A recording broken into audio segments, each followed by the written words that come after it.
Hello everyone, welcome to the class. I hope कि आप सब लोग ठीक होंगे और होपफुली पढ़ाई लिखाई भी कर रहे होंगे। तो अगेन वेलकम है आपका नेक्स्ट क्लास में मैट्रिसेस के, which is the third one. बात करें टॉपिक ऑफ डिस्कशन की, तो आज की क्लास में हम लोग क्या डिस्कस कर रहे होंगे, तो मल्टीप्लीकेशन ऑफ मैट्रिसेस की बात कर रहे हैं। लास्ट क्लास में जो हमने टॉपिक स्टार्ट किया है that was operation on matrices. उनमें से आपके पास एडिशन था, सब्ट्रैक्शन था, मल्टीप्लीकेशन बाय अ स्केलर था, और वहां पे मल्टीप्लीकेशन ऑफ टू और मोर देन टू मैट्रिसेस था। तो उनमें से हमने तीन पढ़ रखे हैं, लास्ट वाली क्लास में देख रखा है। अब हम मल्टीप्लीकेशन पे जा रहे हैं। अब थोड़ा सा यहाँ पे पॉज करके मैं एक बात के लिए आपको पहले से थोड़ा सा सचेत कर दूं, वो ये कि अगर इस चैप्टर में कहीं पे थोड़ी सी मेहनत लगती है तो वो थोड़ा सा मेहनत लगता है, बहुत ज्यादा नहीं। और जो लगता है वो यहीं पे लगता है कि अगर आपको दो मैट्रिसेस अलग अलग गिवन हो और आपको उसमें मल्टीप्लीकेशन करना हो, तो यहाँ पे थोड़ा सा रहता है कि कभी कभी बच्चे गलती कर देते हैं, है ना। किसी से भी हो सकता है, क्योंकि मल्टीप्लीकेशन में है तो डेटा बहुत छोटा छोटा, लेकिन प्लस माइनस वाली चीजें थोड़ा सा परेशान कर सकती हैं कहीं कहीं पे। तो ध्यान से सीखेंगे, और ध्यान से अगर आपने देखा है बिना किसी डिस्टरबेंस के, आपका ध्यान यहीं पे है, मेरे साथ ही हो, तो वैसे दिक्कत नहीं आएगी। ठीक है, बात करते हैं मल्टीप्लीकेशन ऑफ मैट्रिसेस की। पिछली वाली क्लासेस की बातें आपको क्लियर होनी चाहिए जब यहाँ पे हम कर रहे होंगे। हालांकि ऐसा बहुत ज्यादा यूज नहीं होगा वो सब चीजें, बट हाँ फिर भी जैसे मैंने एडिशन पे बात करी, जैसे मैंने सब्ट्रैक्शन पे बात करी, तो वैसे ही अब मैं कुछ पॉइंटर में बातें आप लोगों को बताते जाऊंगा। आपको ध्यान से सुनते रहना है। पहला पॉइंट क्या है, कहने का कि अगर मेरे पास दो मैट्रिसेस है, और अगेन ये बात को याद रखेंगे, जनरल रिप्रेजेंटेशन ऑफ मैट्रिसेस एक m by n का मैट्रिसेस है, और दूसरा मेरे पास दूसरी मैट्रिसेस है which is shown by b, and element is given by b as A of order n into p। ठीक है, पहला सवाल ये है, क्या किसी भी दो मैट्रिसेस का मल्टीप्लीकेशन किया जा सकता है? तो जवाब है नहीं। इसके लिए कंडीशन है। क्या कंडीशन है कि अगर आप ए का, ठीक है, अगर आप ए मैट्रिसेस के का मल्टीप्लीकेशन बी मैट्रिसेस के साथ करना चाह रहे हो, इसका मतलब होना क्या चाहिए, आप यहाँ पे देखोगे कि जो भी आपके पास पहला मैट्रिसेस है उसके नंबर ऑफ कॉलम्स दूसरे वाले मैट्रिसेस के नंबर ऑफ रोज के बराबर होना चाहिए। ठीक है, तो फॉर मल्टीप्लीकेशन पहली कंडीशन क्या है, फॉर मल्टीप्लीकेशन, ध्यान से सुनते रहेंगे। हमने कहा कि नंबर ऑफ कॉलम्स जो होने चाहिए पहले वाले के, अगर आप चाह रहे हो कि आपको ए बी का आपको मल्टीप्लाई करना है, ठीक है, जनरल मैथमेटिक्स में 2 into 3 और 3 into 2 सेम होते हैं। यहाँ पे हमने कहा कि सारी बातें एज इट इज नहीं अप्लाई हो रही ना, कुछ कुछ बातें सेम लगेगी, कुछ कुछ बातें डिफरेंट होंगी। तो अगर मुझे ए बी चाहिए, तो हमने कहा कि ये ए बी हो पॉसिबल है कि नहीं है, वो इस बात से हम लोग डिसाइड करेंगे। आपको लिखना है ऑर्डर पहले का, और आपको लिखना है ऑर्डर दूसरे का। लेट्स से इसको मैं दोनों ही चेंज कर देता हूँ। ये P बाई क्यू की मैट्रिसेस है, तो ये P बाई क्यू मैट्रिसेस है। तो हमने कहा कि पहले मैट्रिसेस के नंबर ऑफ कॉलम दूसरे मैट्रिसेस के नंबर ऑफ रोज के बराबर होने चाहिए। पहले मैट्रिसेस में अगर ए के लिए बात करो तो इसके नंबर ऑफ कॉलम्स ये हैं n, और दूसरे की बात करो कि नंबर ऑफ रोज की, तो ये आपके p होंगे। तो हमने कहा कि अगर ये आपस में बराबर हैं, तब हम कहते हैं कि ये दोनों मैट्रिसेस का मल्टीप्लीकेशन पॉसिबल है। तो पहली कंडीशन यहां से यही निकल के आ रही कि n बराबर होना चाहिए p के, अगर आपने ऑर्डर इस तरीके से कंसीडर किया है तब। बाकी वर्ड वाइज हम क्या क्या बोल रहे होंगे कि पहले के नंबर ऑफ कॉलम दूसरे के नंबर ऑफ रोज के बराबर होने चाहिए, पहली कंडीशन। ठीक है, अगर ये बात हो जाती कि चलो ये दोनों बराबर हैं, तब मल्टीप्लीकेशन हो सकता है। ठीक है, सिमिलर वे में अगर अगर आप बी ए की बात कर रहे हो, है ना, हमने कहा कि चलो ये तो ए बी की बात होगी, सिमिलर वे में बी ए की बात करो, तो यहाँ पे भी सेम बात लागू होती है कि आपको क्या करना है, जो दूसरी वाली जो भी मैट्रिसेस आप यहाँ पहले ले रहे हो उसका ऑर्डर लिखो। ये पी बाई क्यू है, बी मैट्रिसेस हमने जो कंसीडर करा इसमें, इस केस में, तो यहाँ पे क्या हो जाएगा, पी बाई क्यू हो जाएगा। दूसरा ए है, जिसके ऑर्डर क्या है भाई, है ना, क्या देखना है हमको, हमने कहा कि ये पहले का नंबर ऑफ कॉलम दूसरे के नंबर ऑफ रोज के बराबर होना चाहिए, या इसका मतलब क्यू किसके बराबर होना चाहिए, एम के। अगर ऐसा है तब तो मल्टीप्लीकेशन पॉसिबल है, मल्टीप्लीकेशन होगा, अदरवाइज नहीं होगा। और इसी बात पे आपके बड़े अच्छे क्वेश्चंस बन जाते हैं, सिर्फ इतनी सी बात के लिए ऑब्जेक्टिव में पूछ लेता है, या फिर कई सारे अगर देखोगे कि एक क्वेश्चन दे दिया, पूरा थ्योरेटिकल सेक्शन दे दिया, उस पे कई सारे सब सेक्शन के क्वेश्चन बना दिया, उसमें कई सारे कंडीशन इससे रिलेट कर दिया, ठीक है, सिर्फ ऑर्डर पे ही। तो एक बहुत अच्छी सी बात है, और बिना इसके हम लोग मल्टीप्लिकेशन नहीं कर सकते, ठीक है। करेंगे कैसे?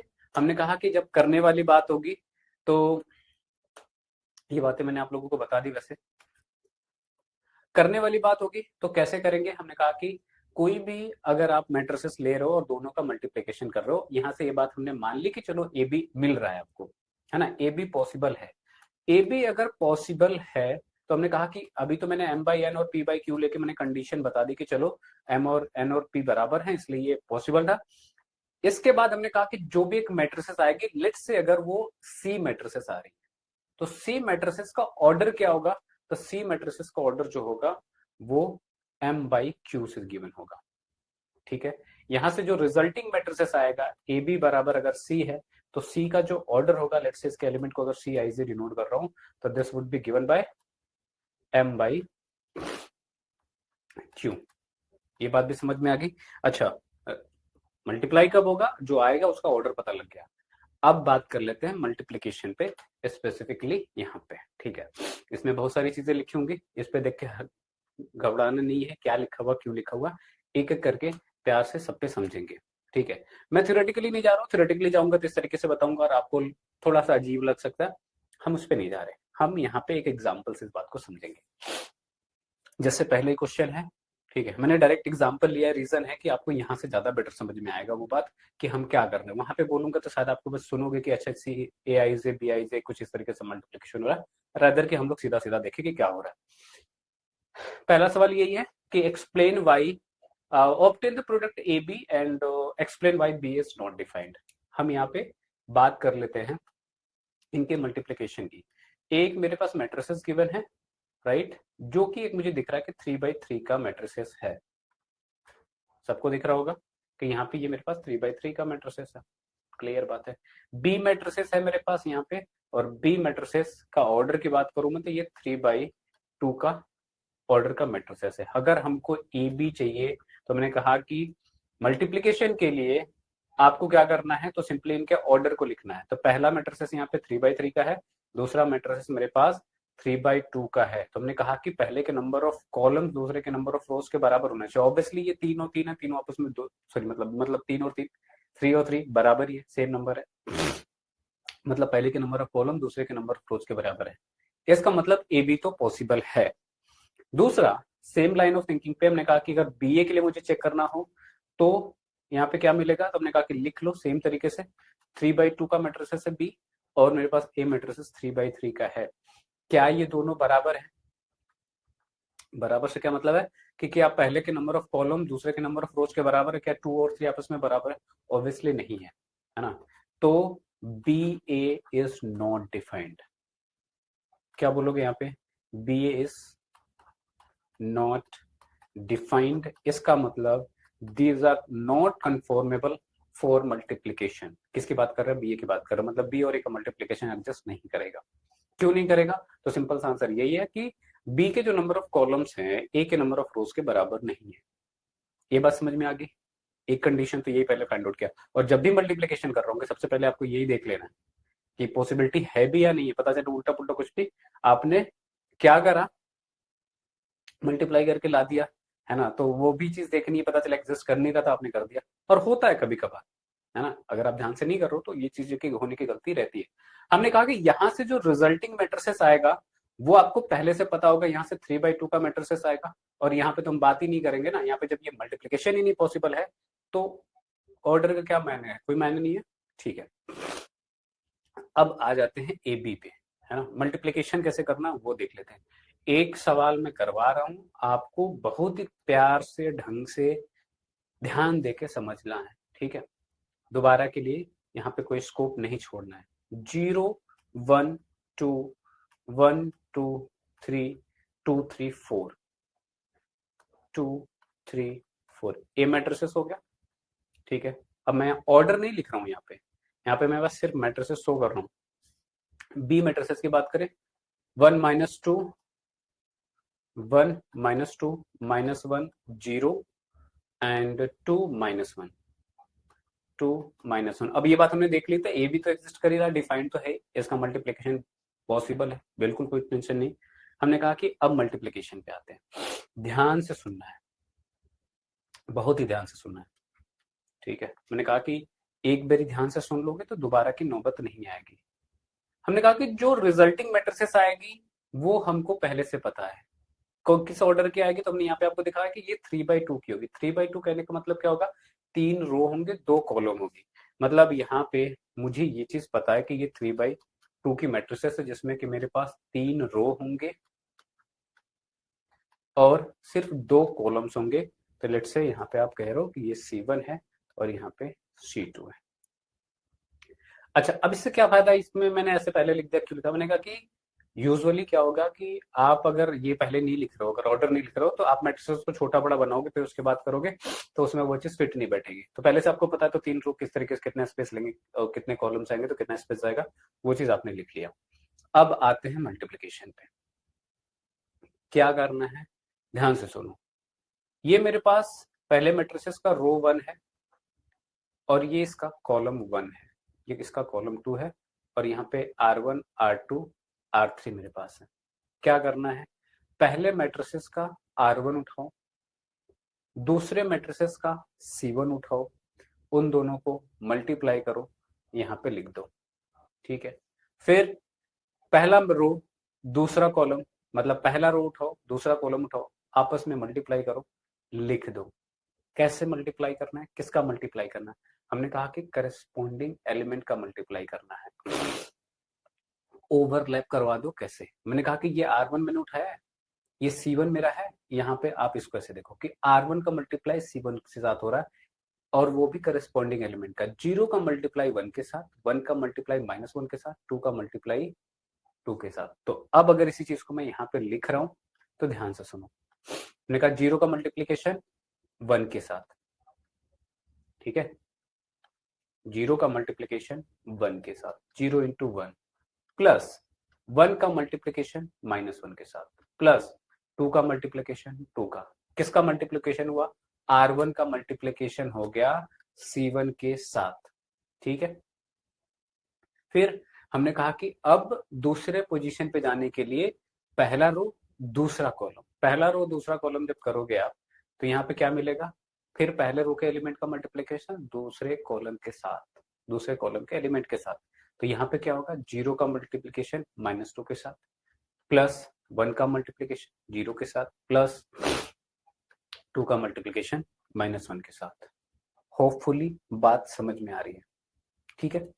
फिर क्या करेंगे, फिर अगर आपने पहले के रो का काम कर लिया, मल्टीप्लीकेशन कर लिया, और इससे आपको जो मिलेगा वो वहां से जो रिजल्टिंग मैट्रिसेस होगा उसका रो 1 मिल जाएगा, R1 मिल जाएगा, तो यहाँ पे मेरे पास R1 मिल गया। फिर दूसरा रो, फिर से पहला कॉलम, दूसरा रो, फिर से दूसरा कॉलम, फिर तीसरा रो, पहला कॉलम, तीसरा रो, दूसरा कॉलम, ठीक है। तो जब दूसरा रो पहला कॉलम से मल्टीप्लाई होगा तो क्या मिल रहा होगा आपको, यहाँ पे फिर से वही करना है, करस्पॉन्डिंग एलिमेंट का मल्टीप्लाई। तो यहाँ पे दूसरे रो में मुझे पहले 1 दिख रहा है, राइट, तो 1 का मल्टीप्लीकेशन कॉलम के पहले एलिमेंट विच इज 1 के साथ, प्लस 2 का मल्टीप्लीकेशन -1 के साथ, 3 का मल्टीप्लीकेशन 2 के साथ, ठीक है। अगेन दूसरा रो दूसरा कॉलम, तो 1 का मल्टीप्लीकेशन -2 के साथ, प्लस 2 का मल्टीप्लीकेशन 0 के साथ, प्लस 3 का मल्टीप्लीकेशन -1 के साथ, ठीक। फिर यही काम किसके साथ, हमने कहा कि तीसरे रो के साथ भी यही करना है। तो तीसरा रो पहला कॉलम, तीसरा रो दूसरा कॉलम, ठीक है। तीसरे रो में एलिमेंट क्या है, 2 3 4, और पहले कॉलम में एलिमेंट क्या है, 1 -1 और 2। तो 2 का मल्टीप्लीकेशन 1 के साथ हुआ, 3 का मल्टीप्लीकेशन -1 के साथ हुआ, प्लस 4 का मल्टीप्लीकेशन अगेन 2 के साथ हो गया, ठीक है। फिर तीसरा रो दूसरा कॉलम, तो 2 का मल्टीप्लीकेशन -2 के साथ, प्लस 3 का मल्टीप्लीकेशन 0 के साथ, प्लस 4 का मल्टीप्लीकेशन -1 के साथ। यही करना है, ठीक है। सबको समझ में आएगा प्यार से। पहले का रो लेते जाना है, पहले दूसरे तीसरे जितने भी हैं उनके साथ मल्टीप्लाई करके करते चले जाना। ठीक है, मान लो दूसरा भी 3/3 का होता तब, तो यहाँ पे एक और कॉलम ऐड हो जाता। अब यहाँ पे देखो कि सिर्फ 2 ही कॉलम दिख रहे हैं, क्यों? क्योंकि हमको पता था रिजल्टिंग में यहाँ पे 2 ही आने। अगर 3/3 का बन रहा होता, लेट्स से अगर ये दोनों 3/3 के होते तो 3/3 का बन रहा होता उस केस में, तो तीसरा कॉलम भी ऐड होता कि पहला रो का आपने लिया पहले कॉलम के साथ, दूसरे कॉलम के साथ, फिर तीसरे कॉलम के साथ। ठीक है, बात करते हैं। अब यहां तक आपने कर लिया, तो हमने कहा कि ये तो मेजर काम था। अगर यहां तक आपने सही किया तो बस आप इसको मल्टीप्लाई करके जोड़ लेना है। 0 × 1 करोगे तो 0 आ जाएगा। अब एक स्टेप में इसको फुल्ली कर देता हूँ। 1 × 1 करोगे तो माइनस का 1 आएगा, और 2 × 2 करोगे तो प्लस का 4 आएगा। यहाँ पे करें तो ये 0 हो जाएगा, प्लस का 0 होगा और माइनस का 2 होगा। अगेन नीचे आओगे तो 1 -2 प्लस का 6, यहाँ पे -2 0 और यहाँ पे माइनस का 3। यहाँ पे करेंगे तो 2 -3 प्लस का 8, -4 प्लस 0 -4। ठीक है, ए बी बराबर क्या हो गया यहाँ से, तो इनको सबको सम कर देना है। तो -1 + 4 करोगे तो 3 मिल जाएगा यहाँ पे आपके पास -2 मिल जाएगा, और 1 -2 करोगे -1, और -1 यहाँ पे करोगे तो 5 मिल जाएगा। सॉरी, यहाँ पे माइनस का 5 मिला, यहाँ पे करेंगे तो ये -1 + 8 = 7, और यहाँ पे करेंगे तो माइनस का 8। मेरे पास एक 3/2 की मैट्रिसेस मिल गई है, जिसके रोज कितने हैं, तो 3 है, R1 है, R2 है और R3 है। कॉलम्स की बात करूं मैं तो यहाँ पे मेरे पास क्या है, C1 है, और मेरे पास यहाँ पे क्या है, C2 है। ठीक है, तो ये मेरे पास रिजल्टिंग मैट्रिसेस है। एक बार फिर से गो थ्रू कर ले, फिर से बात कर लेते हैं, है ना, कंफ्यूजन के लिए जगह नहीं रखनी है। क्या किया पहले मैंने, सबसे पहले तो मैंने यही चेक किया कि मेरे पास मल्टीप्लिकेशन पॉसिबल है कि नहीं है ना। तो पहले हम यहाँ से मल्टीप्लिकेशन के चेक कर लिए, और हमको पता चला कि ए बी का ए बी एग्जिस्ट करेगा, ए इंटू बी, बी इंटू ए एग्जिस्ट नहीं कर रहा। क्या रीजन था, तो हमने बता दिया कि नंबर ऑफ रोज पहले के और दूसरे के नंबर ऑफ कॉलम्स बराबर नहीं है। ठीक है, कॉलम रो के बराबर नहीं है, तो यहाँ पे सिंपली दिख गया कि मल्टीप्लिकेशन पॉसिबल है। ए बी में मुझे दिखा तो ये मुझे दिख गया कि चलो इसका मल्टीप्लिकेशन तो कर सकते हैं। साथ में मैंने कहा कि जो रिजल्टिंग मैट्रिसेस होगी वो भी हमें पता चल जाएगा, यही से जब चेक करोगे तो इसका इसका जो भी ऑर्डर होगा उसी सेम ऑर्डर का मेरे पास रिजल्टिंग मैट्रिसेस आ रहा होगा। यहाँ से मुझे ये पता लग गया। करने वाली बात जब आई तो हमने कहा कि आपको क्या करना है, पहले मैट्रिसेस का पहला रो उठाना है और दूसरे मैट्रिसेस के करस्पॉन्डिंग कॉलम के साथ मल्टीप्लाई करना है, करस्पॉन्डिंग कॉलम्स के साथ साथ उनके करस्पॉन्डिंग एलिमेंट के साथ मल्टीप्लाई करना है। बेसिकली ये हॉरिजॉन्टल था, ये वर्टिकल था, आपने इसको हॉरिजॉन्टल को वर्टिकल के साथ ओवरलैप करवा दिया, जो जो एलिमेंट्स दिख गए उनके साथ मल्टीप्लाई कर दिया। ठीक है, मल्टीप्लाई किया, फिर यहाँ पे जो भी वैल्यूज मिली उनको हमने करस्पॉन्डिंगली मल्टीप्लाई करके ऐड कर लिया, और मेरे पास यहाँ पे रिजल्टिंग मैट्रिसेस मिल गया, और यही मेरा आंसर हो जाएगा यहाँ पे। ठीक बात है, यही है मल्टीप्लिकेशन। और इसलिए मैंने कहा कि अगर मैं इसको थ्योरेटिकली बताऊंगा तो सॉरी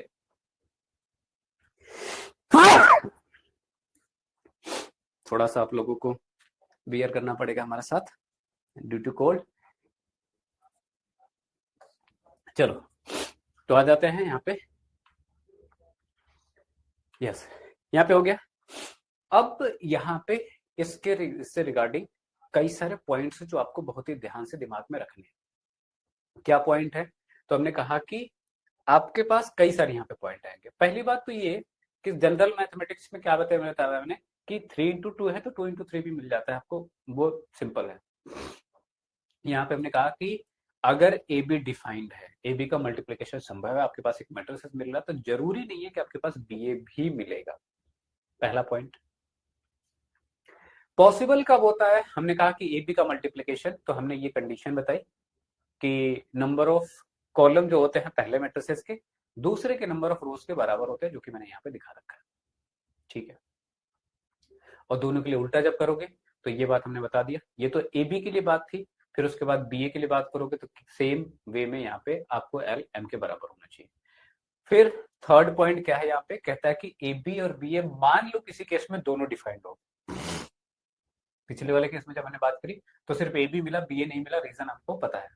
हमने कहा कि मान लो किसी केस में मुझे ए बी भी मिल रहा है, बी ए भी मिल रहा है, तो यहाँ पे ये कंडीशन है कि अगर ए बी और बी ये दोनों संभव है तो भी जरूरी नहीं है कि ये दोनों आपस में बराबर हो।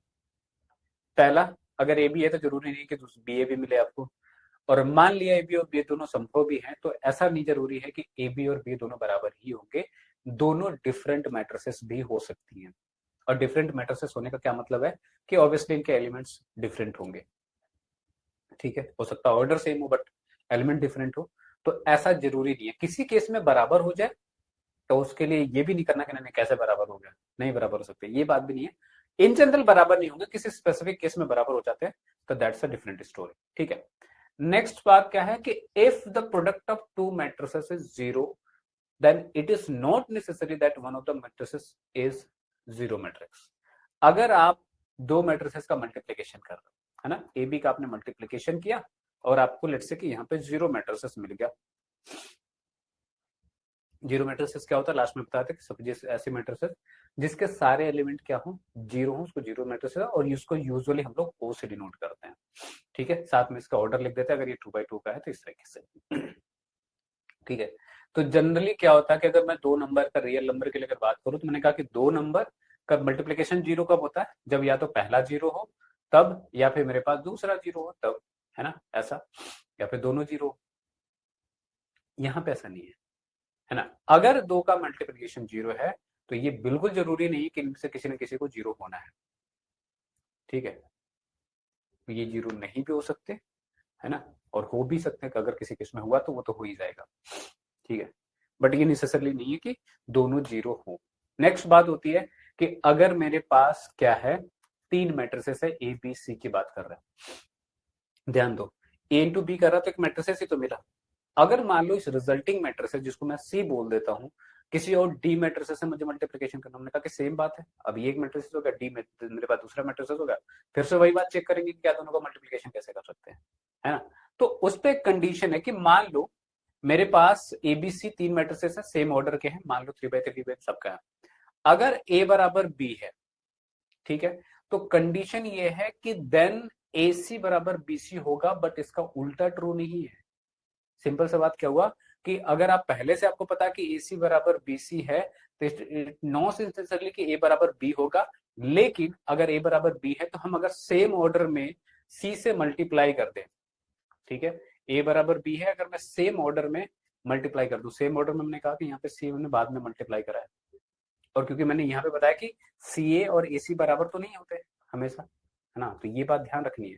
तो हमने कहा कि अगर सेम ऑर्डर में मैं मल्टीप्लाई कर दूं तो ये आपस में बराबर होंगे, बट इसका उल्टा ट्रू नहीं है कि मान लो पहले से मुझे ये गिवन है कि दो के मल्टीप्लिकेशन से इस तरह वैल्यू मिल रही है, तो ये जरूरी नहीं है कि ये दोनों आपस में बराबर होंगे।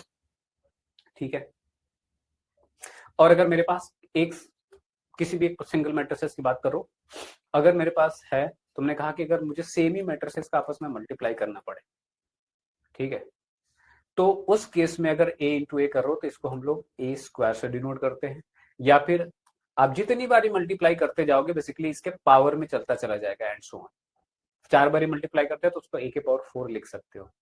अब a के पावर 4 से क्या मीनिंग है, ये बात आपको समझ में आ गया कि अगर मैं इसका उल्टा बोल दूं कि अगर मैं a के पावर 4 लिख रहा हूं किसी गिवन मैट्रिसेस के लिए, इट इज सिंपली कि इसको हमने 4 बारी मल्टीप्लाई कर रहा है।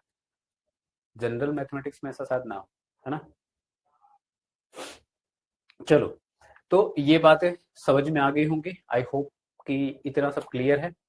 उसके बाद आती है कि इसकी प्रॉपर्टीज, इसकी प्रॉपर्टीज क्या है, तो इसके तीन प्रॉपर्टीज है।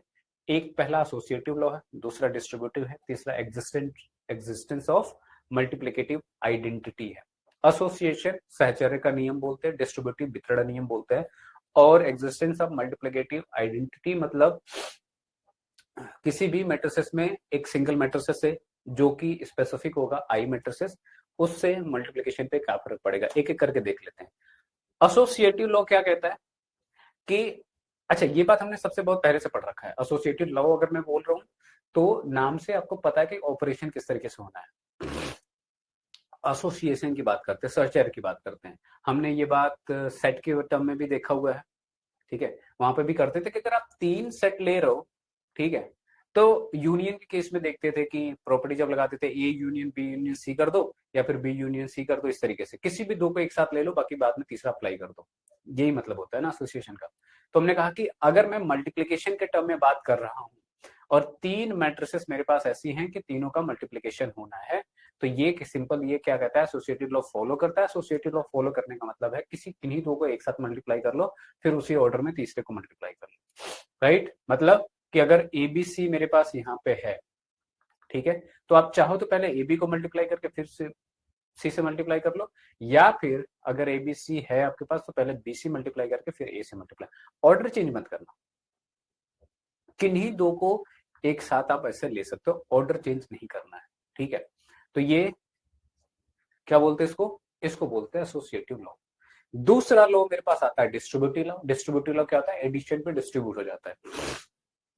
तो अगर मेरे पास 3 मैट्रिसेस हैं ए बी सी, और यहाँ पे मेरे पास क्या है, कुछ ये इस तरीके से, तो ये जो मल्टीप्लीकेशन है ये क्या होता है, डिस्ट्रीब्यूट हो जाता है। मतलब सेम ऑर्डर में ये किसके बराबर होगा, ये बी के ऊपर भी डिस्ट्रीब्यूट होगा और सी के ऊपर भी डिस्ट्रीब्यूट होगा। बट याद रखना, अगेन ऑर्डर चेंज मत करना, क्योंकि मल्टीप्लीकेशन में ऑर्डर का बहुत बड़ा रोल है। ऑर्डर चेंज करते ही हो सकता है कि दूसरा वाला मल्टीप्लीकेशन डिफाइंड ना हो, और मान लो डिफाइंड हो गया तो वो सेम वैल्यू नहीं दे रहा हो जैसे कि पहला वाला दे रहा हो, राइट। हमने कहा ना कि ए बी और बी है, हो सकता है डिफाइंड भी ना हो सकता है डिफाइंड हो भी गया तो ए बी बी बराबर नहीं हो सकते, है ना, इन जनरल नहीं होते।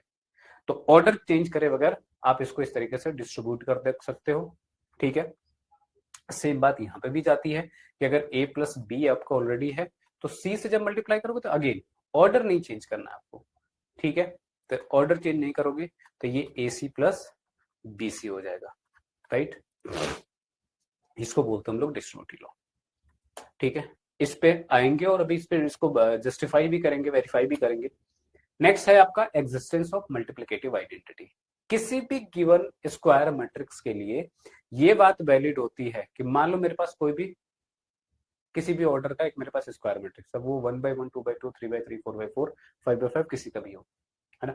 यूजुअली आप देखोगे 3/3 से ज्यादा का हम लोग यहाँ पे सीखते नहीं है, चाहे मल्टीपल मैट्रिसेस में पढ़ रहे तब भी, चाहे हम लोग डिटर्मिनेंट में बात करते हैं तब भी, ठीक है। तो अगर इसके लिए मैंने कहा कि कोई स्क्वायर मैट्रिसेस है तो इसका मल्टीप्लीकेशन अगर मैं सेम ऑर्डर के आइडेंटिटी मैट्रिक्स से करूं, है ना, ध्यान देना मैं क्या बोल रहा हूं, और या फिर आई इंटू ए कर दूं, ये हमेशा ही ए के बराबर होता है। तो अभी जिस बात के लिए मैं मना कर रहा था कि अगर ए बी है तो जरूरी नहीं है बी है, और अगर एग्जिस्ट भी कर गया तो ये बराबर, ये भी जरूरी नहीं है। यहाँ पे एक केस में नहीं होता है फॉलो, और वो तब है जब दूसरे मैट्रिसेस मेरे पास क्या है, आइडेंटिटी मैट्रिक्स है, तत्समक अवयव है। और तत्समक अवयव में मैंने क्या बताया था कि डायगोनल वाले एलिमेंट 1 होते हैं, बाकी सारे एलिमेंट क्या होते हैं, तो वो आपके 0 होते हैं, ठीक है। तो आइडेंटिटी मैट्रिक्स के केस में ऐसा संभव है, हमेशा ही है। तो इसीलिए हम लोग कहते हैं कि अगर आइडेंटिटी मैट्रिक्स से किसी स्क्वायर मैट्रिक्स में मल्टीप्लाई करोगे तो रिजल्ट हमेशा क्या बोलते हैं मैट्रिसेस के टर्म में ही आएगा, वही सेम मैट्रिसेस मिल जाएगा।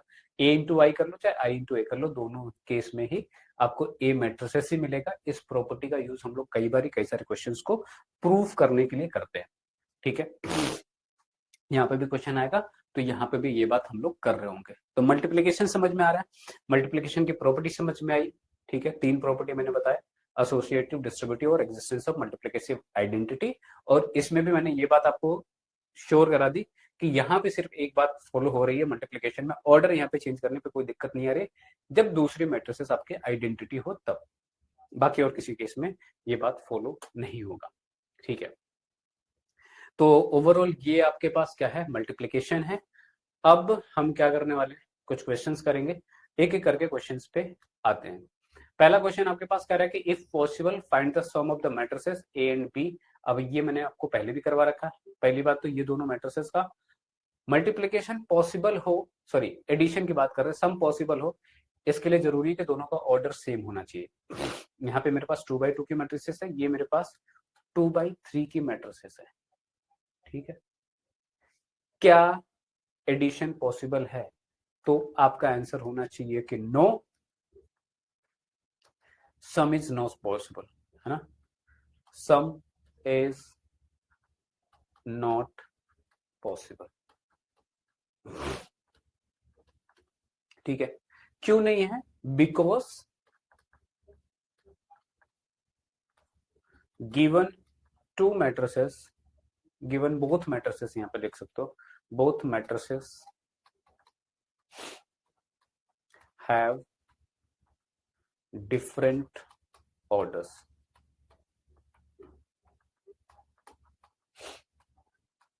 ठीक है, अगर यहीं पे बात मल्टीप्लिकेशन की हो जाए, फिर हमने कहा कि यहाँ पे मेरे पास जो मैट्रिसेस गिवन है वो क्या है, ए मैट्रिसेस गिवन है, जहां पे ये क्या कह रहे हैं कि √3 1 2 एंड 3 है, which is 2x2 matrices. B matrices मेरे पास है जो कि क्या है, XYZ है, और यहाँ पे A B एंड 6 लिखा हुआ है। अब ये क्या है, ये 2x3 की मैट्रिसेस है। अगर मल्टीप्लीकेशन की बात करें, फॉर मल्टीप्लीकेशन हमने कहा कि मैट्रिसेस अगर कोई दो है तो एडिशन, मल्टीप्लिकेशन, सब्ट्रैक्शन सबकी बात कर सकते हैं ना। तो फॉर मल्टीप्लिकेशन अगर यही सवाल होता है ना, तो क्या कर रहे होते हैं, हमने कहा कि मल्टीप्लिकेशन पॉसिबल है कि नहीं। तो यहाँ पे आपको क्या करना है, अगर ए बी के लिए चेक कर रहा हो तो मैंने कहा कि ऑर्डर को सेम यहाँ पर रख दो, 2x2 है, दूसरे का ऑर्डर क्या है, 2x3 है। क्या मल्टीप्लिकेशन पॉसिबल है, तो यस ये पॉसिबल है, क्योंकि ये मुझे दिख रहा है कि ये दोनों बराबर है। अच्छा, याद भी रखने की जरूरत नहीं होती कि रो और कॉलम बराबर होना चाहिए, कॉलम रो, कंफ्यूजन अगर हो रही हो तो। ठीक है, तो सिंपली आप इसको इस तरीके से रखो और यहाँ से आपको दिख जाएगा कि मल्टीप्लिकेशन पॉसिबल है कि नहीं। तो यहाँ से पॉसिबल है, और अगर पॉसिबल है तो मैंने कहा कि जो रिजल्टिंग मैट्रिसेस होगा उसका ऑर्डर क्या होगा, तो 2x3 का होगा। ठीक है, बाकी अगर मुझे बी के लिए चेक करना है तो तुमने कहा कि 2x3 रखा हमने यहाँ पे, और दूसरे को 2x2 रखा, ऑर्डर चेंज कर दिया। और यहाँ पे जब चेक कर रहा है तो ऑब्वियसली 3 और 2 आपस में बराबर नहीं है, तो मल्टीप्लिकेशन ही पॉसिबल नहीं है। और अगर मल्टीप्लिकेशन पॉसिबल है तो हमने कहा कि मल्टीप्लाई कर सकते हैं, और जब मल्टीप्लाई करोगे तो आपको सिंपली मल्टीप्लिकेशन से आपकी दूसरी मैट्रिसेस मिल जाएगी। क्या एलिमेंट थे, तो √3 1 2 एंड 3 था यहाँ पे। बी मैट्रिसेस क्या है, तो XYZ है, और AB एंड यहाँ पे 6 है। कर लेते हैं मल्टीप्लाई। रिजल्टिंग जो मैट्रिसेस आएगा वो आपको पता है कि इसका ऑर्डर क्या होना है, तो AB यहाँ पे होगा, और रिजल्टिंग मैट्रिसेस का ऑर्डर आपको पता है। क्या ऑर्डर पता है, तो आपको यहाँ पता है कि ये 2x3 का आएगा, मतलब जिसमें 2 रो होंगे 3 कॉलम्स होंगी, राइट। तो मैं उसी हिसाब से आपके पास मैट्रिसेस बना लेता हूँ। यूजुअली क्या करोगे, आप पहले मल्टीप्लाई करो फिर मैट्रिसेस बनाओ, क्योंकि ये थोड़ा सा बड़ा होता है, आपको पता लगना चाहिए कि कितने स्पेस में आएगा। खैर वो इश्यू नहीं है, आपको आइडिया लग जाएगा। 2x3 मतलब 3 कॉलम 2 रोज बनेंगी। ठीक है, मल्टीप्लिकेशन कर लेते हैं। हमने कहा कि इसका पहला रो, इसका पहला कॉलम, ठीक है, एक मैंने पीछे करवा दिया था जिसमें 2 ही कॉलम थे इस वाली दूसरी वाली मैट्रिसेस में, अब यहाँ पे अलग है। तुमने कहा कि पहले रो का मल्टीप्लिकेशन दूसरे के पहले कॉलम से, ठीक है। तो R1 का मल्टीप्लिकेशन C1 में, R1 का मल्टीप्लिकेशन C2 में, R1 का मल्टीप्लिकेशन C3 में, करते जाएंगे और ऐड करते जाएंगे। अब मैं थोड़ा सा एक स्टेप इसमें स्किप कर रहा हूँ, वो ये कि मैं मल्टीप्लाई डायरेक्ट करूंगा। √3 का मल्टीप्लिकेशन x के साथ होगा, तो √3x आ गया, प्लस 1 का मल्टीप्लिकेशन a के साथ होगा, तो 1 इंटू a हो गया। फिर रो 1 का रो 2 के साथ मल्टीप्लिकेशन करोगे तो √3y प्लस 1 का मल्टीप्लिकेशन b के साथ, फिर रो 1 और कॉलम आपका 3 क्या होगा, √3z प्लस 1 इंटू 6। दूसरा रो, फिर पहला कॉलम, दूसरा रो, दूसरा कॉलम, दूसरा रो, तीसरा कॉलम। तो 2 इंटू एक्स करोगे तो 2x हो जाएगा, प्लस 3 इंटू ए करोगे तो 3a मिलेगा। 2 का मल्टीप्लिकेशन y में करोगे तो 2y मिलेगा, और b में मल्टीप्लाई करोगे तो 3b मिल जाएगा। फिर मल्टीप्लाई करोगे तो 2z मिलेगा, और 3 इंटू 6 इज 18, राइट। तो मेरे पास यहाँ पे रिजल्टिंग मैट्रिसेस मिल गया विच इज AB, और AB क्या आया, तो अगेन आप लिख सकते हो √3x प्लस a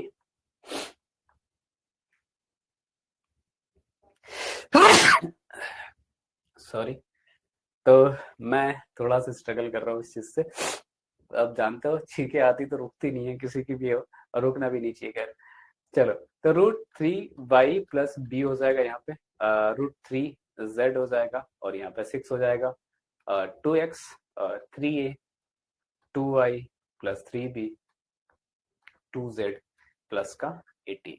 तो ये मेरे पास 2/3 की मैट्रिसेस है और क्लियरली आप देख सकते हो कि आपके पास 2 रो आ रहे हैं R1 R2 और यहाँ मेरे पास 3 कॉलम्स हैं C1 है C2 है और यहाँ पे C3। समझ में आ गया होगा, 2 बारी मैंने मल्टीप्लिकेशन करके दिखा दिया, सबको क्लियर हो गया। नेक्स्ट पे आते हैं। नेक्स्ट से इसका कि आपको एक मैट्रिसेस फाइंड आउट करनी है, एक्स और वाई गिवन है आपको, तो यहाँ से क्या क्या फाइंड आउट करना है, एक्स प्लस वाई निकालना है, 2x माइनस 3y निकालना है और एक तीसरी matrix Z such that X plus Y plus Z is 0 matrix. अब इस तरीके का सवाल मैंने ऑलरेडी करवा दिए, फिर भी यहाँ पे मैंने क्वेश्चन डाला है तो इसको कर लेते हैं। तो क्या है, ऑब्वियसली यहाँ पे 2 मैट्रिसेस को जोड़ना है आपको पहले वाले में, तो x प्लस वाई चाहिए आपको। हमने कहा क्या करना है, सिंपली मैट्रिसेस को जोड़ दो। पॉसिबल है कि नहीं है, तो हमने कहा कि ये 3/3 सॉरी ये 2/3 है, ठीक है, और ये भी 2/3 है। ऐड हो सकता है, ऑब्वियसली ऐड हो सकता है। तो ऐड कैसे होगा, मैंने कहा पहली बात तो एलिमेंट ही लिख लो और यहाँ पे 5 - 2 - 3 है प्लस 2 1 - 1 7 2 4 है, दोनों को ऐड कर देंगे, करस्पॉन्डिंग एलिमेंट को ऐड करना है आपको। 3 + 2 क्या हो जाएगा 5, 1 + 1 2 हो जाएगा, -1 - 2 करोगे तो -2 हो जाएगा, 5 और 7 12 हो जाएगा, -2 + 2 0 हो जाएगा, -3 + 4 इज 1। पहला पार्ट। दूसरा आपको क्या करना है, तो दूसरे में आपको निकालना है 2x माइनस का 3y। स्केलर मल्टीप्लिकेशन के साथ साथ आपके पास क्या है, यहाँ पे सब्ट्रैक्शन है, तो 2 × x, x क्या है आपके पास 3 1 - 1 5 - 2 - 3 -3 price of y which is 2 1 - 1 7 2 4। Multiplication कर सकते हैं, सीख रखा हमने लास्ट क्लास में। तो क्या आएगा यहाँ से, तो ये आपके पास आ जाएगा 6 2 - 1, हर एक एलिमेंट के साथ मल्टीप्लाई हो रहा है, यहाँ पे 10 हो जाएगा, यहाँ पे -4 हो जाएगा और यहाँ पे -6 माइनस, यहाँ पे जब मल्टीप्लाई करेंगे 3 से कर रहा हूँ, माइनस को हमने कुछ नहीं करा यहाँ पे, तो यहाँ पे 6 हो जाएगा, यहाँ पे 3 हो जाएगा, ये -3 होगा, ये 21 होगा, ये आपका 6 हो जाएगा and this one would be 12। ठीक है, अब सब्ट्रैक्ट कर सकते हैं। सब्ट्रैक्ट करेंगे तो क्या मिलेगा, पहला एलिमेंट पहले 6 का 6 से सब्ट्रैक्शन करोगे तो 0 आ जाएगा, 2 - 3 करोगे तो -1, -3 -3 करोगे तो बीच में प्लस हो जाएगा, -1 + 3 होगा और वो वैल्यू क्या दे रहा होगा, तो 2। ध्यान रखना है अगर आप डायरेक्टली कर रहे हो। अगर इसमें आपको डाउट लगता है और लगता है कि गलत होने के चांसेस हो, तो पहले आप इसको लिखो। किस तरीके से लिखोगे, तो सिंपली आप इसको ऐसे लिखोगे कि -1 -3 क्या आएगा, -1 + 3 आएगा जो कि 2 देगा आपको, राइट। तो अगर आपको अपनी कैलकुलेशन पे भरोसा ना हो ऐसे, तो आपको एक एक स्टेप करना है, गलती नहीं करना है। मैट्रिसेस और डिटरमिनेंट में गलत होने के चांसेस यहीं पे होते हैं, कॉन्सेप्ट में बहुत ऐसा कुछ नहीं है, और जो ये कैलकुलेशन होगी वो छोटी छोटी सी होगी, बट फिर भी प्लस माइनस करने में कहीं एक प्लस माइनस उल्टा हुआ तो सारी कहानी गड़बड़, और एक स्टेप में गलती होती है तो बाकी सारी स्टेप में वो गलती वैसे कैरी ऑन हो जाती है, बाद में उसको फाइंड आउट करना मुश्किल हो जाता है। इसलिए बी केयरफुल वाइल कैलकुलेटिंग। तो यहाँ पे क्या आ गया, 2 आ गया आपके पास, 10 - 21 करेंगे तो क्या आएगा, -11 आ जाएगा, -4 - 6 करेंगे तो -10 आ जाएगा, -6 - 12 करेंगे तो -18। तो ये आपके पास रिजल्टिंग मैट्रिसेस हो गया। थर्ड के लिए बात कर ले, थर्ड में क्या कह रहा है कि आपको इस तरीके से फाइंड आउट करना है कि तीनों का सम क्या हो, 0 मैट्रिसेस के बराबर हो। तो अब अगर यहाँ पे बात हम लोग कर ले थर्ड पोर्शन में, कह रहा है कि आपके पास क्या चाहिए, आपको x है, y है प्लस z। एक्स वाई मुझे पता है, जेड नहीं पता है, और ये किसके बराबर होने चाहिए, 0 मैट्रिसेस के बराबर। पहली बात तो तीनों को सम कर पा रहा है, इसका मतलब सबके ऑर्डर सेम है, और इस बराबर है इसका मतलब ये भी ऑर्डर, इसका भी ऑर्डर सेम ही होगा। 0 मैट्रिसेस मतलब ऐसी मैट्रिसेस जिसके सारे एलिमेंट 0। क्या हो जाएगा यहाँ पे, तो अगर मैं सबको रखते चला जाऊँ, मैंने कहा कि एक सिंपल सा तरीका था, मैंने आप लोगों को बताया था क्या करना है आपको, कि आप जेड मैट्रिसेस को सेम ऑर्डर में मान के उसके एलिमेंट मान सकते हो, बाकी दोनों साइड कंपेयर कर सकते हो। दूसरा मैंने दूसरे तरीके से भी बताया था कि 0 मैट्रिसेस या फिर कोई भी मैट्रिसेस हो, आप इसको दूसरी साइड लेके चले जाओ, आपकी वैल्यूज क्या होंगी, एक्स और वाई आपको पता है। तो मैं पिछली बार जो क्वेश्चन करवाया था उसमें मैंने दूसरा अप्रोच फॉलो किया था, थोड़ा सा लेंदी आया था, बट हमने पूरा एक एक स्टेप करके दिखाया था। हमने कहा भाई पहले वाला ही फॉलो कर लेते हैं। तो यहाँ से z बराबर मैं क्या लिख सकता हूँ, o minus X plus Y, X plus Y. ठीक है, अब ये सारी चीजें मुझे पता है, राइट। z मुझे सीधा मिल जाएगा, इसको मुझे एक एक एलिमेंट करके लिखने की जरूरत नहीं पड़ेगी। क्या ऑर्डर है मैट्रिसेस का, तो 2/3 ही है, तो सबका 2/3 होगा। तो एक 2/3 का मैंने जीरो मैट्रिसेस मान लिया। सॉरी। तो यहां से क्या आएगा, 0 0 0 0 0 0। ठीक है, और यहाँ पे x प्लस वाई आपको करना है। x प्लस वाई मैंने ऑलरेडी कर रखा, तो क्या मैं इसको यूज कर लू क्या ऐसे एज इट इज यहाँ पे? अरे बताओ, है ना, मैं फिर से क्यों ऐड करूंगा इसको, मेरे पास एडेड ऑलरेडी है। तो x प्लस वाई से मुझे पता है कि क्या है मैट्रिसेस यहाँ पे। तो सिंपली हमने इसको डायरेक्ट वैल्यू वाइज लिख दिया, और ये क्या था, 5 2 -2। ठीक है, 12 0 1, 12 0 1। ठीक है, यही है। ठीक है, तो यहाँ पे अगर ये है, मैंने कहा कि z मेरे पास मैट्रिसेस होगा। अब इसको सब्ट्रैक्ट करके आप लिख सकते हो, तो 0 -5 करोगे तो माइनस का 5 आएगा।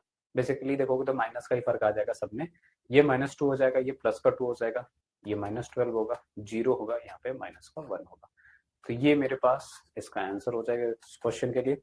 दूसरा हमने कहा कि जेड को आप ऐसे मान लो, उसमें एलिमेंट के उनके नाम दे दो, फिर लेफ्ट साइड में तीनों को ऐड कर देना, बराबर कंपेयर कर देना राइट वाले साइड से जो कि 0 से होगा, और उसमें हर एक एलिमेंट मिल जाएगा, और जब एलिमेंट मिल जाएंगे तो उनका मैं मैट्रिसेस फॉर्म कर दूं। सिंपल, होपफुली बात समझ में आ रही है। ठीक है, यहां से मुझे कह रहा है कि इफ ए बी सी आपके पास गिवन है, तो कह रहा है कि वेरीफाई दैट कि ये ऐसा हो रहा है। अच्छा सवाल है, जो मैंने पीछे जितनी बातें बताई वो सारी बातें यहाँ पे वैलिडिटी चेक हो जाएगी इसकी। हमने एक आपको प्रॉपर्टी बताई थी डिस्ट्रीब्यूशन लॉ में, राइट। वो वही चीज एग्जैक्टली यहाँ पे पूछा गया है। हमसे कह रहा है कि a multiplied by B plus C बराबर है ए बी प्लस ए सी के। वैसे तो हमको पता है बाई प्रॉपर्टी, हमने कहा करके देख लेते हैं ये बात फॉलो हो रही कि नहीं हो रही यहाँ पे, है ना। तो सोल्यूशन की जब बात कर रहे होंगे तो हमने कहा कि यहाँ पे क्या है, आप लेफ्ट हैंड साइड ले लो, एलएचएस पहले ले लो। एलएचएस की जब आप बात कर रहे हो तो जो भी है यहाँ पे क्या है, ए बी प्लस सी है। कर लेते हैं। ए मैट्रिसेस क्या है आपके पास, 1 2 -2 एंड 3 है। ठीक है, और यहाँ पे मल्टीप्लीकेशन किसके साथ करना है, बी प्लस सी से करना है। बी मैट्रिसेस क्या है, 2 1 2 3, प्लस सी मैट्रिसेस क्या है मेरे पास यहाँ पे, तो माइनस का 3 1 2 0। ठीक है, ऐड कर ले दोनों को, तो यहाँ पे ये तो एज इट इज रहेगा 1 2 -2 एंड 3, और यहाँ पे क्या आ जाएगा, तो अब दोनों को जब ऐड करेंगे तो 2 प्लस -3 करोगे तो क्या मिल जाएगा आपको, माइनस का 1 मिलेगा, यहाँ पे 2 मिलेगा, 4 3। क्या दोनों का मल्टीप्लीकेशन पॉसिबल है, तो ऑब्वियसली यहाँ पे भी 2/2 है, यहाँ पे भी 2/2 है, तो दोनों का मल्टीप्लीकेशन पॉसिबल है। करना कैसे है, तो वो आप करके देख सकते हो। मैंने कहा पहला रो पहला कॉलम, इसका मल्टीप्लीकेशन इसके साथ, और जब मल्टीप्लाई करेंगे तो क्या मिलेगा मुझे, अब मैं डायरेक्टली मल्टीप्लाई करूंगा, 2 का 1 के साथ करोगे, 2 का -1 के साथ, तो माइनस का 1, प्लस 2 का 4 के साथ 8, पहला रो दूसरा कॉलम। तो यहाँ पे 1 का मल्टीप्लीकेशन 2 में होगा तो 2 आ जाएगा, प्लस 2 का मल्टीप्लीकेशन 3 में होगा तो 6 आ जाएगा, -2 का दूसरा रो पहला कॉलम, -2 का मल्टीप्लीकेशन -1 में, तो आपके पास यहाँ पे 2, प्लस 3 इंटू 4 करेंगे तो 12 आ जाएगा। फिर दूसरा रो दूसरा कॉलम, -2 का 2 के साथ मल्टीप्लीकेशन होगा तो माइनस का 4 आएगा, प्लस 3 का 3 के साथ होगा तो 9 आएगा। क्या आ रहा है मेरे पास यहाँ पे, तो ये आ रहा है आपका 7, ये आ रहा है आपके पास 8, ये आ रहा है 14, और यहाँ पे आ रहा है 5। ठीक है, ये तो लेफ्ट हैंड साइड है। राइट हैंड साइड की बात करें तो ये किसके बराबर है, तो राइट हैंड साइड कह रहा है कि A B plus A C, A B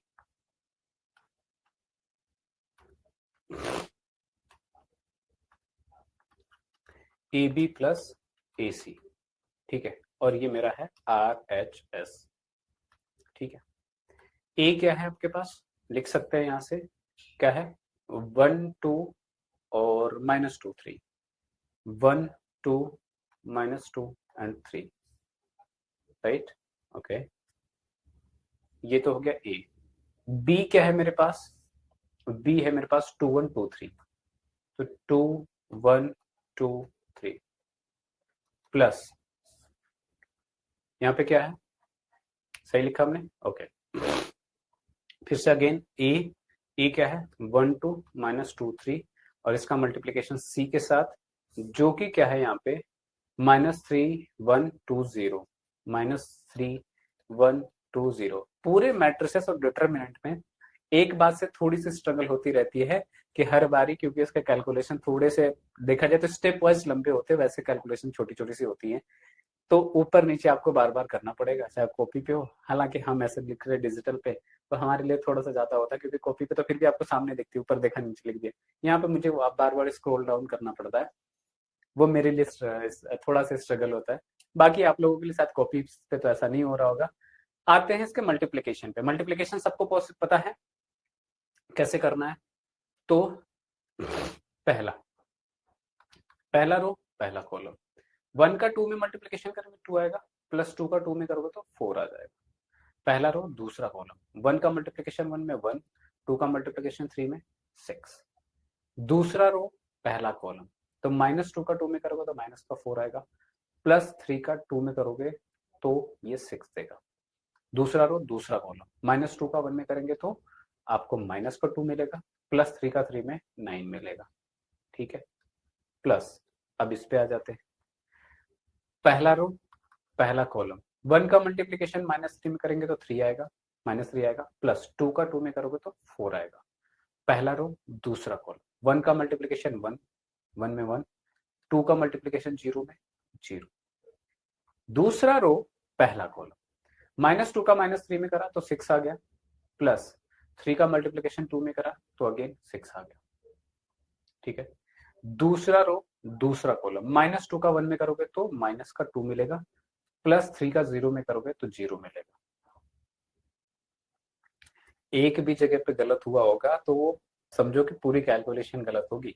तो यहाँ पे अगर नेक्स्ट की बात करें तो ये आया 6, ये आया 7, और यहाँ पे 2 मिल रहा है, और यहाँ पे अगेन मेरे पास 7 ही मिल रहा है। प्लस यहाँ पे बात करें तो ये मिलेगा 1, ये मिल रहा है 1, ये मिल रहा है 12, और ये माइनस का 2।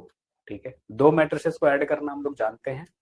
और यहाँ पे क्या आया, तो ये आया 7, ये आया 8, ये 14, और ये करेंगे तो 5।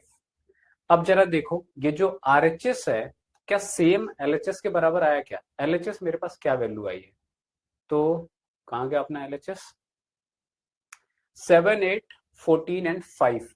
ध्यान से देख लो, 7 8 14 एंड 5, यहाँ पे से क्या आ रहा है 7 8 14 एंड 5। तो हेंस